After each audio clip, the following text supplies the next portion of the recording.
Ladies and gentlemen, the President of the United States.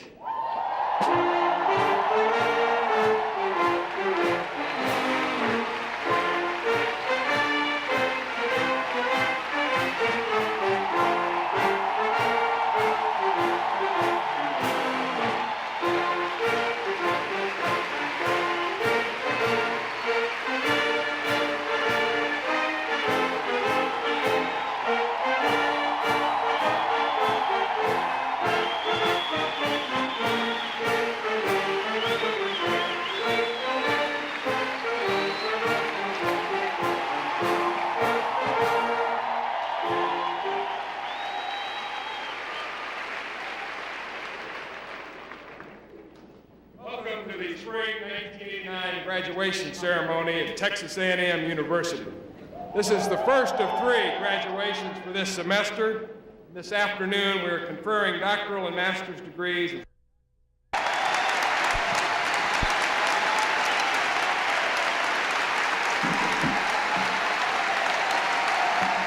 Thank you very, very much.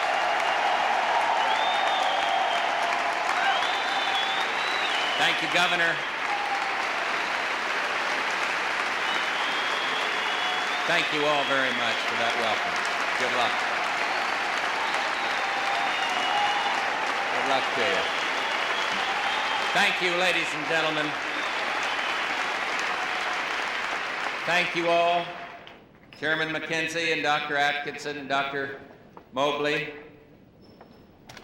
Thank you for having me here, and to the singing cadets, thank you for that very special treat. To my Secretary of Commerce, Bob Mossbacher, I'm delighted that he's with me today. I want to pay my special respects to our Governor, Bill Clements, to your Congressman from this district, Joe Barton, and then, of course, to Senator Phil Gramm. He said he taught economics here and in Congress. It's hard to be humble, but nevertheless, the point is the guy's telling the truth, and we are grateful to him every day for his leadership up there in Washington, as we are for Joe Barton as well. So we've got a good combination. Phil Gramm in the Senate, and today, Joe Barton in the United States Congress. A wonderful combination with these Aggie values in the forefront. I was brought here today by an Aggie, and I brought him here to this marvelous ceremony with me. He was mentioned by Congressman Barton, but I would like to ask the pilot of Air Force One, Lieutenant Colonel Dan Barr, to stand up so you can see another Aggie all suited up there.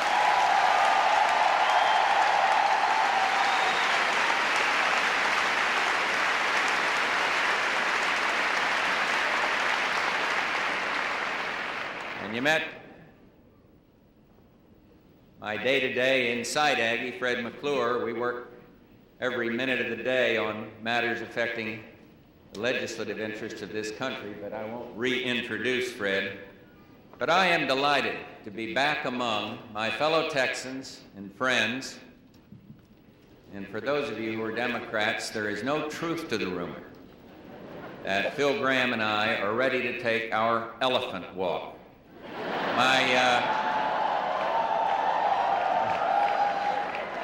My sincerest congratulations go to every graduate and to your parents. In this ceremony, we celebrate nothing less than the commencement of the rest and the best of your life. And when you look back at your days at Texas A&M, you will have a lot to be proud of. A university that is first in baseball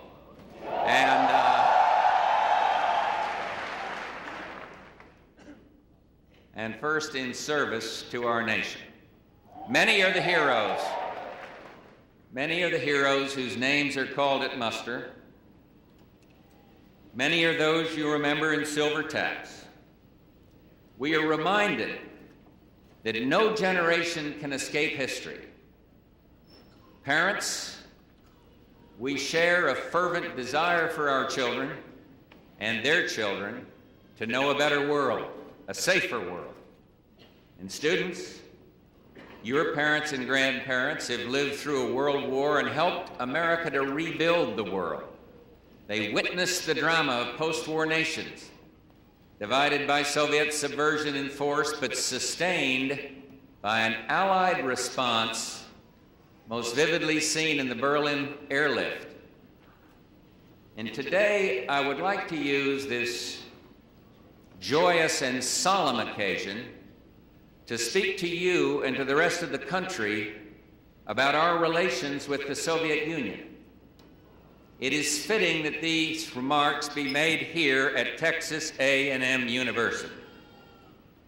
Wise men, Truman and Eisenhower, Vandenberg and Rayburn, Marshall, Atchison, and Kennan crafted the strategy of containment. They believed that the Soviet Union, denied the easy course of expansion, would turn inward and address the contradictions of its inefficient, repressive, and inhumane system. And they were right. The Soviet Union is now publicly facing this hard reality. Containment worked because our democratic principles and institutions and values are sound and always have been. It worked because our alliances were and are strong, and because the superiority of free societies and free markets over stagnant socialism is undeniable. We are approaching the conclusion of an historic post-war struggle between two visions, one of tyranny and conflict, and one of democracy and freedom. The review of U.S.-Soviet relations that my administration has just completed outlines a new path toward resolving this struggle. Our goal is bold, more ambitious than any of my predecessors could have thought possible. Our review indicates that 40 years of perseverance have brought us a precious opportunity.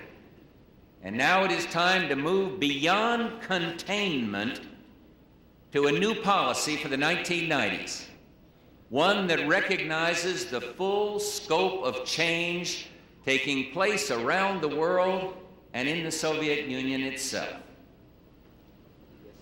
In sum, the United States now has as its goal much more than simply containing Soviet expansionism. We seek the integration of the Soviet Union into the community of nations. And as the Soviet Union itself moves toward greater openness and democratization, as they meet the challenge of responsible international behavior, we will match their steps with steps of our own. Ultimately, our objective is to welcome the Soviet Union back into the world order. The Soviet Union says that it seeks to make peace with the world and criticizes its own post-war policies. These are words that we can only applaud, but a new relationship cannot simply be declared by Moscow or bestowed by others. It must be earned. It must be earned because promises are never enough. The Soviet Union has promised a more cooperative relationship before, only to reverse course, return to militarism. Soviet foreign policy has been almost seasonal. Warmth before cold, thaw before freeze. We seek a friendship that knows no season of suspicion, no chill of distrust. We hope perestroika is pointing the Soviet Union to a break with the cycles of the past, a definitive break. Who would have thought that we would see the deliberations of the Central Committee on the front page of Pravda, or dissident Andrei Sakharov seated near the councils of power? Who would have imagined a Soviet leader who canvasses the sidewalks of Moscow and also Washington, D.C. These are hopeful, indeed remarkable signs, and let no one doubt our sincere desire to see perestroika, this reform, continue and succeed. But the national security of America and our allies is not predicated on hope. It must be based on deeds. And we look for enduring, ingrained economic and political change. While we hope to move beyond containment, we are only at the beginning of our new path. Many dangers and uncertainties are ahead. We must not forget that the Soviet Union has acquired awesome military capabilities. That was a fact of life for my predecessors, and that's always been a fact of life for our allies, and that is a fact of life for me today as President of the United States. As we seek peace, we must also remain strong. The purpose of our military might is not to pressure a weak Soviet economy or to seek military superiority. It is to deter war. It is to defend ourselves and our allies, and to do something more, to convince the Soviet Union that there can be no reward in pursuing expansionism, to convince the Soviet Union that reward lies in the pursuit of Western policies. Western policies must encourage the evolution of the Soviet Union toward an open society. This task will test our strength. It will tax our patience, and it will require a sweeping vision. Let me share with you my vision. I see a Western Hemisphere of democratic, prosperous nations, no longer threatened by a Cuba or a Nicaragua armed by Moscow. I see a Soviet Union as it pulls away from ties to terrorist nations like Libya that threaten the legitimate security of their neighbors. I see a Soviet Union which respects China's integrity and returns the northern territories to Japan, a prelude to the day when all the great nations of Asia will live in harmony. But the fulfillment of this vision requires the Soviet Union to take positive steps, including, first, reduce Soviet forces. Although some small steps have already been taken, the Warsaw Pact still possesses more than 30,000 tanks, more than twice as much artillery, and hundreds of thousands more troops in Europe than NATO. They should cut their forces to less threatening levels in proportion to their legitimate security needs. Second, adhere to the Soviet obligation promised in the final days of World War II to support self-determination for all the nations of Eastern Europe and Central Europe. And this requires specific abandonment of the Brezhnev Doctrine. One day it should be possible to drive from Moscow to Munich without seeing a single guard tower or a strand of barbed wire. In short, tear down the Iron Curtain.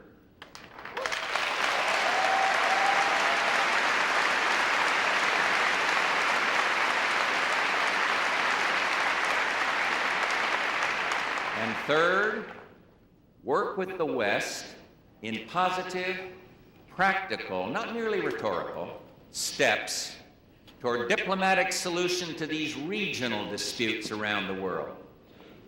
I welcome the Soviet withdrawal from Afghanistan and the Angola Agreement, but there is much more to be done around the world. We're ready. Let's roll up our sleeves and get to work. And fourth, achieve a lasting political pluralism and respect for human rights. Dramatic events have already occurred in Moscow. We are impressed by limited but freely contested elections. We're impressed by a greater toleration of dissent.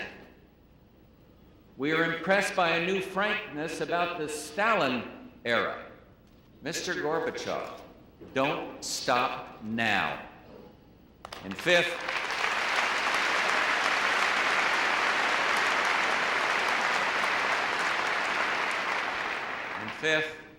join with us in addressing pressing global problems, including the international drug menace and dangers to the environment.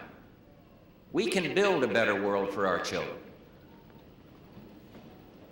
As the Soviet Union moves towards arms reduction and reform, it will find willing partners in the West.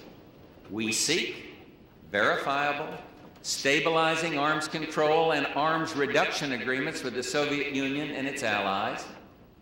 However, arms control is not an end in itself, but a means of contributing to the security of America and the peace of the world. I directed Secretary Baker to propose to the Soviets that we resume negotiations on strategic forces in June.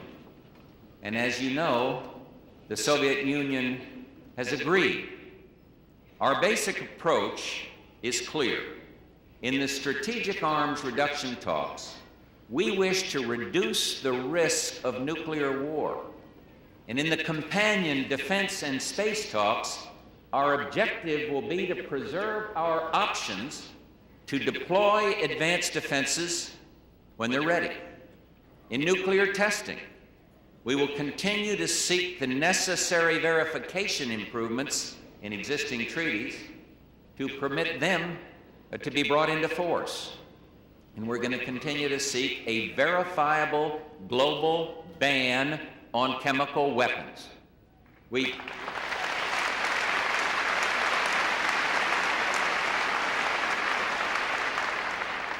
support NATO efforts to reduce the Soviet offensive threat in the negotiations on conventional forces in Europe. And as I've said, fundamental to all of these objectives is simple openness. Make no mistake, a new breeze is blowing across the steppes and the cities of the Soviet Union. Why not then let this spirit of openness grow? Let more barriers come down. Open immigration, open debate, open airwaves. Let openness come to mean the publication and sale of banned books and newspapers in the Soviet Union. Let the 19,000 Soviet Jews who emigrated last year be followed by any number who wish to emigrate this year. And when people apply for exit visas, let there be no harassment against them. Let openness come to mean nothing less than the free exchange of people and books and ideas between East and West. And let it come to mean one thing more. 34 years ago, President Eisenhower met in Geneva with Soviet leaders who, after the death of Stalin, promised a new approach toward the West. He proposed a plan called Open Skies, which would allow unarmed aircraft from the United States and the Soviet Union to fly over the territory of the other country. This would open up military activities to regular scrutiny, and as President Eisenhower put it, convince the world that we are lessening danger and relaxing tension. President Eisenhower's suggestion tested the Soviet readiness to open their society. And the Kremlin failed that test. Now, let us again explore that proposal, but on a broader, more intrusive and radical basis, one which I hope would include allies on both sides. We suggest that those countries that wish to examine this proposal meet soon to work out the necessary operational details separately from other arms control negotiations. Such surveillance flights complementing satellites, would provide regular scrutiny for both sides. Such unprecedented territorial access would show the world the true meaning of the concept of openness. The very Soviet willingness to embrace such a concept would reveal their commitment to change. Where there is cooperation, there can be a broader economic relationship, but economic relations have been stifled by Soviet internal policies. They've been injured by Moscow's practice of using the cloak of commerce to steal technology from the West. Ending discriminatory treatment of U.S. firms would be a helpful step. Trade and financial transactions should take place on a normal commercial basis. And should the Soviet Union codify its immigration laws in accord with international standards and implement its new laws faithfully, I am prepared to work with Congress for a temporary waiver of the Jackson-Vanik Amendment, opening the way to extending most favored nation trade status to the Soviet Union.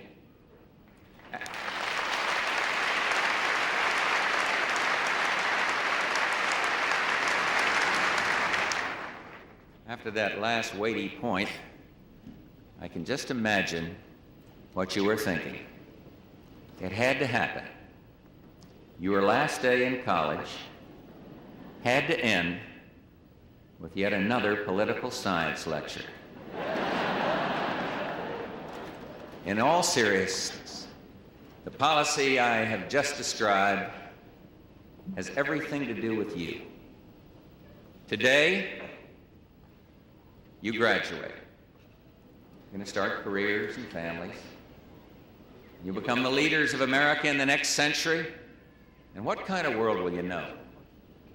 Perhaps the world order of the future will truly be a family of nations. It's a sad truth that nothing forces us to recognize our common humanity more swiftly than a natural disaster. I'm thinking, of course, of Soviet Armenia just a few months ago. A tragedy without blame, warlike devastation without war. Our son took our 12-year-old grandson to Yerevan. At the end of the day of comforting the injured and consoling the bereaved, the father and son went to church, sat down together in the midst of the ruins, and wept. How can our two countries magnify this simple expression of caring? How can we convey the goodwill of our people? 43 years ago, a young lieutenant by the name of Albert Kotzebue, the class of 1945 at Texas A&M, was the first American soldier to shake hands with the Soviets at the bank of the Elbe River. Once again, we are ready to extend our hand. Once again, we are ready for a hand in return. And once again, it is a time for peace. Thank you for inviting me to Texas A&M. I wish you the very best in years to come. God bless you all. Thank you very much.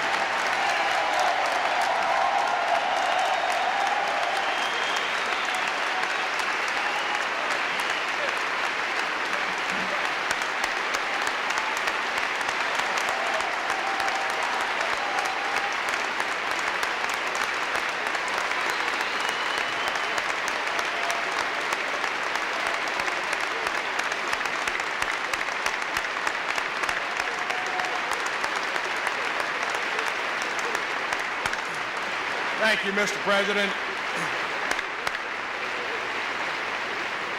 Thank you, Mr. President. Would you be seated, please?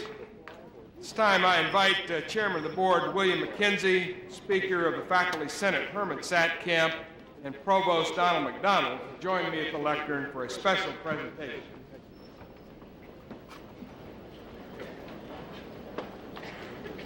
has authorized the award of an honorary Doctor of Laws degree to be bestowed upon President George Bush.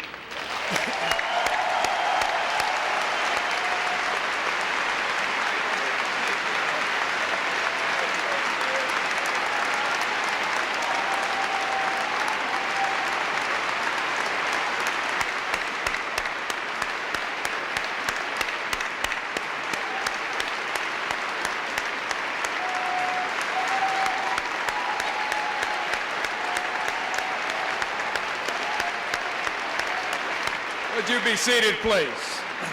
Thank you.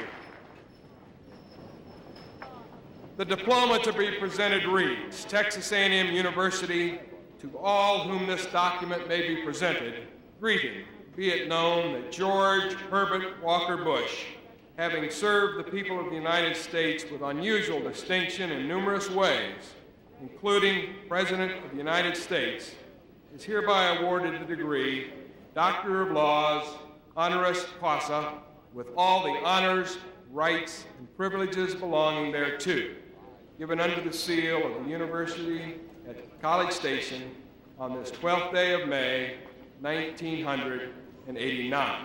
The hood will be presented by Professor of Philosophy and Speaker of the Faculty Senate, Dr. Herman Satkamp. Dr. Satkamp.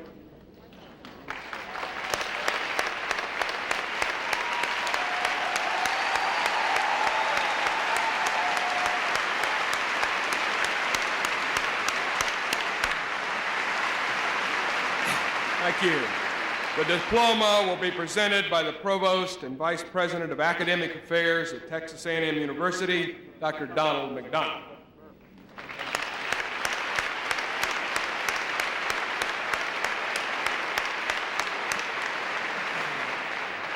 And finally, the medallion will be presented by the Chairman of the Board of Regents, Mr. William A. McKenzie. McKenzie.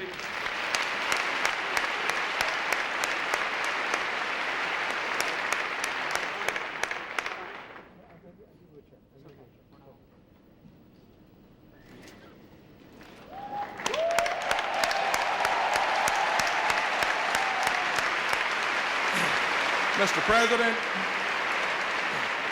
President, you do us honor by accepting this degree and by choosing this location for giving a major policy statement to the world and your vision of peace in this nation. Thank you so much.